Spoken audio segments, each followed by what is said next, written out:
everyone. It's me, Chanel, and I'm here with Reign Supreme. How you doing today? I'm good. That's good. All right, we're here for episode 5 of The Prescription. And guess what? It's Street Poetry Day. And this is the first poet we're going to have out here. So he is going to do a poem for us. So I'm going to go ahead and let him get started.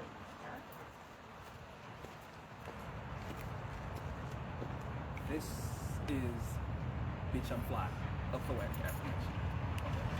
This is Bitch I'm Fly, a poetic affirmation. There is a fact that I recently discovered. I'm too damn fly, like real life regal. I was so wrapped up in regret I didn't see my own rarity. Didn't realize how I turned rags into red ruby laden robes, went on my roof and yelled, "Yeah, that's me, ho!" Till every rooster knew what to crow when the sun rose and my name was etched into the pavement. Bitch, I'm so fly.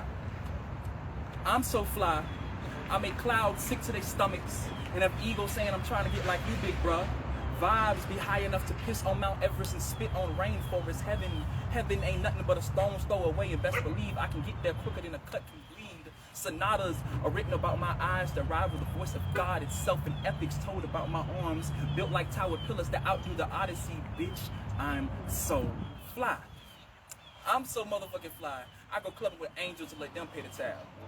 White people hang pictures of me as Jesus in their house, turning their kitchens into temples to my magnificence and splendor. My style be cosmic. Every gray hair on my head is a comet streaking through the dark expanse of space. My voice be solar winds coasting off of a nearby sun.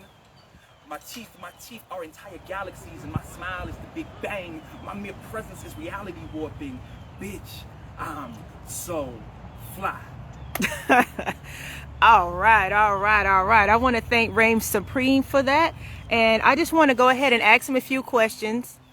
So to start off, basically, I asked you to pick an inspirational poem, something that you wanted to talk. I didn't give you any other parameters than that. So why did you choose that particular one? Well, I wrote this poem as an affirmation for people because I feel that in today's society especially, we often go around feeling insecure or unworthy of these things, and that's a feeling that I felt a lot.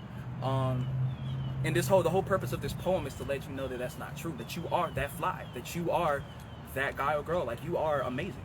Like, that's the purpose of it. I love that. And so in that, before we move on, is there anything or any line in there, any metaphor that you want to hit on that you think maybe people didn't understand, or just like they got to catch? I feel like I write very straightforward. However, there are a couple of ones that I feel are like the crux of it. Towards the end, when I say that my style is cosmic, like that is a thing. Like, people, we have to believe that we are cosmic beings. We have to believe that we are beyond this world. You know what I'm saying? Believing in ourselves and believing in our unnatural ability to just be amazing. Wow. That's great. So with that, what made you start writing? Okay. So I started writing when I was 12, and it was a very dark period of my life, highly depressed. And that's when I just really turned to writing as a coping mechanism. And I just kind of did that by myself, didn't really tell anyone for like years. And then I started performing, like I did like little open mics at churches or at talent shows. And I really found my voice when I started going to these poetry workshops by an amazing poet by the name of Ebony Payne English. And she kind of taught me how to better myself as both an artist and a human being. And I did slam. I was on the slam team, and it really helped me find my voice as an artist. And I owe my life to my work.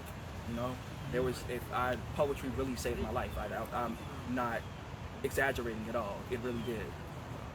Oh, wow. That's great. First of all, that's great to hear. And I want you to make sure you give people that information about that poetry workshop at the end, because it definitely can help other people who are writing, who become poets. But I definitely do agree. Poetry, it's like when you hear a poem, it can change your life. Literally, the right words, it just changed your whole outlook. So I definitely agree with that. So speaking on your poetry, I noticed, there are so many different approaches to poetry. You're more in your face. You're very unique. Your style is different. What was the inspiration for how you came up with the way you perform and the way you form your words and put it all together? Well, like I said, I did slam, and I feel like that was the biggest thing that changed. Because I feel like when I was first writing, it was just kind of like a more typical what you read in like a early age poetry book. But I didn't really start playing around with my delivery and my choice of words until I started doing slam. Because then I started studying and watching. I'd spend like 5 hours through the night just watching like Button Poetry or Right About Now or old things with DMV. And there's a lot of poets that I really feel helped shape who I am. Like my mentor, Ebony Payne English. I'm a huge fan of Portia O, Jamon Hill, another mentor of mine by the name of Xavier Cool Kid or Xavier Cool. It's just there's so many dope people that helped shape me into the man that I am now, the poet that I am now. Wow, that's great. That's great. This is not poetry related. I see your wrist. Yes. That is so unique. You got to give me the story. What's up with that?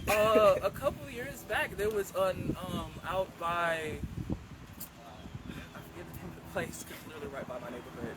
But there was a Juneteenth celebration, and they had all types of bracelets and stuff out there. And I really saw this one. It just caught my eye. I was like, yeah, I need that. Yeah. I need that. Gotta come up off that one. I love it. It's got the fist, but it's just such a unique piece. I just thought it was cool. All right, so go ahead and give them your Instagram information. Any way they can get in contact with you, see any of your work, anything like that. Yeah, so my Instagram is Reign Supreme _Jax. That is REIGNSUPREME _JAX. That's the main way if you want to get in contact with me, like about work, about just seeing some. I have poems up there. You know, it is a bit of a random space. You know, I have some poems, have some memes. I feel like you should be able to have fun and still put out your art. But yeah, if anyone wants to contact me or just get with me, that's the main source of communication. Okay, and the last thing before we go, do you have any upcoming performances, any upcoming shows you want to share? Can they see you at? Well, I don't really have a lot of upcoming ones, but there are places that are frequent a lot. So you'll probably catch me every Monday night out at Rain Dogs and 5 Points. They're open mic from 8 to 10. And on Tuesday nights, I'll be at Poetic Jazzy's. They're open mic from 7:30 to 7:30 to 10:30. Yeah. Those are the main 2 places you can find me. I do have some other opportunities that I'm slowly getting into the works in, so hopefully soon I'll be able to announce some things. But yeah. All right. And before we go ahead. The poetry workshop. Do you have the information, or can I post it, or? Well, the poetry workshops that I was going to were through this place called the Performers Academy, Okay. Beach Boulevard. They are it's like as I said, it's literally a place where young people, youth can go and like hone different art disciplines, visual art, fashion, lyricism, musicianship. Like it's a great place, and that's a place that I found myself working through a lot. Now, unfortunately, that specific workshop kind of got shut down after the pandemic happened. So maybe one day they might come back, but as of right now. Well, definitely for those other things, that would be great. Well, I just want to say thank you so much, Reign Supreme, for being the inaugural poet on Street Poetry today. So, as always, I say love and light. Thank you for tuning in. You guys have a wonderful, wonderful weekend, and I will be back Sunday.